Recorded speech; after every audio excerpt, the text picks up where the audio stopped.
What's good all? This episode's titled Degesu, a character who has had some build-up, though the payoff mostly goes to this chick.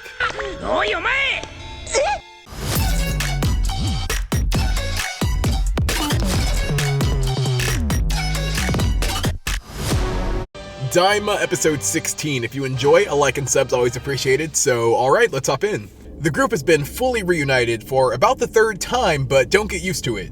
Their options are to go for the Tamagami or Dende. No hesitation, Piccolo suggests Dende. It's the protective nail in him. Notice Hebus in the hat flaunting that ridiculous trade he just made. Nahare second's going for Dende, and I'm surprised he didn't split up right here. After some time, we do get a checkup on Dende and his caregiver, Degesu. Dende's ear-piercing scream, Degesu should have shaken him. Looks like he tries to comfort Dende though, so they're treating him relatively well. Degesu does seem to have a slightly kinder spirit than Goma. Outside, the Gendarmerie force confronts the group in a pretty cavalier way. Gives us some good facial reactions. We get reintroduced to them still making the same poses as before, reminding me of their names did go appreciated since the group looks so similar. They even recycled the festive confetti shot from their first appearance. Guess the running gag with this group is they like chips. They're so quirky, and with the upbeat music in the background, they almost feel heroic, even with their assorted weapons. I'm a big fan of the revolver. Their pompous entrance followed by the silence and pure confusion was good too. Vegeta starts to lock in and Goku just calls out to him with a smile, him and Piccolo both stepping out of the way. Shows the familiarity they have with each other. You be around someone long enough and it's like you become telepathic. I did not realize how large these guys were until they were up against Vegeta. These guys are massive. To be fair, Vegeta has always been on the shorter side. Helia taunts Vegeta, and it's some cowardice to surprise shoot him like that. Neat trick, he actually has controls on the blast, though Vegeta turned it on him. Reminded me of Goku's play with the Death Saucer. Daima steps in, and you get the immediate sense they're more bark than bite. After all, they were skeptical to believe the crew was as strong as Goma and Degesu were warning them. Mashem doesn't even get a shot before Vegeta takes him out. Gaimoi brings back up their credentials in a way that feels like they're coming to terms with it. Kadem steps up, but his crew is so unimpressive you can only expect so much from him. He at least gets a brief scuffle with the prince. Very brief. Vegeta's left another red mark on his face. With the captain beat, what hope is there for Gaimoi? Kadem alludes to some special attack, and I would have gotten a kick if he just went, "Change now!" He's got this nicely textured fireball attack that Jeet shrugs off. That still doesn't deter him from making a bigger ball until Daima clumsily bumps into him and the ball just rolls off. I really did laugh. I want higher stakes, but these guys have been poised to be goofy since the start, and that's exactly what they're delivering. Just like them and them Grubhub chips. It does make one wonder, what was the point? Goma sets them up to be his ultimate weapon, only for them to have a funny market scene with the Super Majin Bros and then lose right away to base form Vegeta. Why are we further into the series but tougher challenges were the Tamagami? At least these guys are generous. Oh, thank you! I did expect more from them than being disposed of before the eye catch, I'll say that. I'd assume this is their only fight too since we've yet to do rematches. The guys get a glimpse of the statue of Golden Goma. Shows you how highly he thinks of himself, as a king probably should. The chick Hebus was haggling with makes her way into the castle to deliver the goods, unfazed by the men running for their lives. In retrospect, it's funny how Daima had people speculating this baddie was Degesu. Instead, she was just hired by him for her feminine wiles. If I were her and the eye glared at me, I'd have dropped the belt and said screw the money. Guess being from the demon world, she's got a tolerance for creepy things like that. Expectedly, our group does get the idea to split up. Ultimately, so there's not such a huge group of people standing around doing nothing. Although Pansy's deceptive and sneaks away to join the others. That would have got me worried, but she's done a solid job of not getting in the way. So they split up, which seems to have Degesu shaking from the nursing room. We get a tour of the castle with some scenic shots and ambient sounds. Give the impression these groups could run into each other at any time. Cracked me up, Goku is still holding onto the bag while leading the way, just focused on them chips.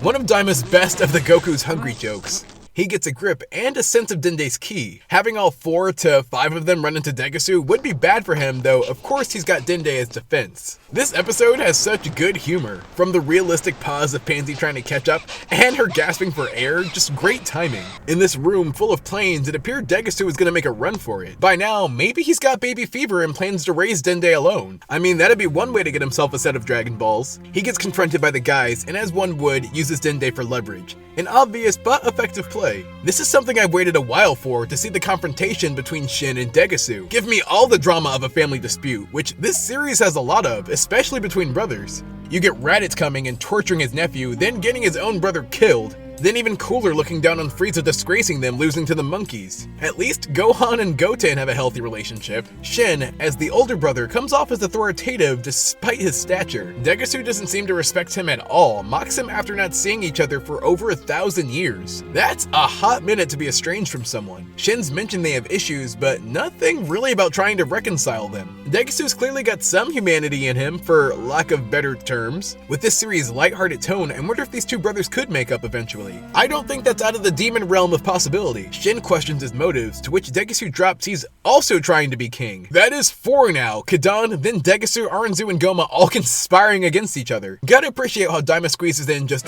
one more plot twist. Degesu goes about it like it was obvious, but to me, it wasn't. Only last episode with his reaction to Goma did I notice his character shifting. So this feels a tad out of left field. Shin questions his motives to rule as a Glend. One could assume because Glends are a peaceful race, which doesn't fall in line with predecessors like Goma and Dabura. Degesu responds that it's in Glend's nature to seek higher ranks. I'd argue that's most species. Shin's mission is what I imagine from Glenn's. He oversees peace in the universe. Though he kinda sucks at his job considering all the chaos that befalls Universe 7. The group charges Degesu, but he still has his hostage. Them continuing to go at him to test the bluff would be risky. Depends how crucial Dende is to whatever Degesu's plans are. The all-seeing Goma notices the unfolding betrayal, which gets him pressed. He's all surprised despite the nasty way he snaps at Degesu in nearly every interaction they have. Managers really be like that. Pansy makes an earnest effort, but unlike the guys Degesu sensed her. She could have been the MVP, but her sneaking away didn't amount to much. To, I bet everyone's surprised, Degesu gets smacked by the hat. That plan really hinged on someone being around to catch Dende. We also do get a satisfying neck chop from Piccolo.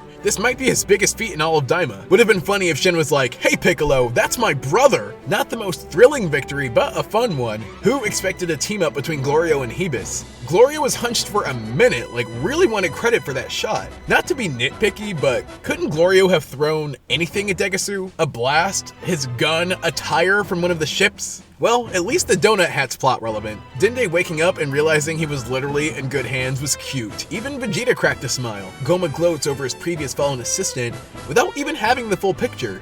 No benefit of the doubt for Degesu. The chick with the belt makes her way to Goma as promised. The eye was gonna go to either Degesu or Goma, and as I thought, it went to Goma. I'm just glad he paid her, cause she seems like good company. The lack of music, more of that ambient noise in the background, the dark silhouettes, makes Degesu's arrest that much more eerie. Shin looks towards him regretfully or with disappointment, something along those lines, but that's as much of his thoughts as we get. Him and Degesu are brothers, but that family aspect didn't really contribute to their interactions. They were just familiar with each other. I wish that was explored more. It's like Daima was so slow at the beginning, and we're speeding through the moments that flesh out the characters. Glorio convinces them to go for the Tamagami. Felt like he was playing them to get that last ball for Aranzu. It'd be good timing for them to return to adults though while Goma figures out the eye. Pansy points out number 1's without the ball. Even Glorio's taken aback, and it's curious that Aranzu didn't fill him in.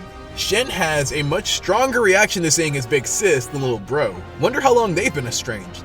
Bulma's the one who points out that Majin, traumatized by what that M did to her husband. Glorio seems pressed that Aranzu has the ball, the way he's breaking a sweat. Could he have been planning a double cross as well? That'd be another out of left field twist, although he has shown to care for the Z-Fighters on more than one occasion. Man, you can never trust a demon. Hebus got the eye lodged in there and Goma's struggling. After a bathroom break, he gets the brilliant idea to plunge it out. This is a contender for final villain, ladies and gentlemen. On the way out, the girl with quite the haul gets requested to insert the eye. Nasty as it is, everyone has their price. Hers is 100,000 Dokuro. It's impressive the amount of funny banters and interactions she's had with several characters now. Again, if I were her, I wouldn't stick around to watch this menacing transformation happening to Goma. Which she doesn't, but she does have her priorities straight. They made Goma such a shrimpy and weak character initially just to give him this big glow up. Into Jiren. The muscle definition, color palette matching the Pride Troopers, oh yeah.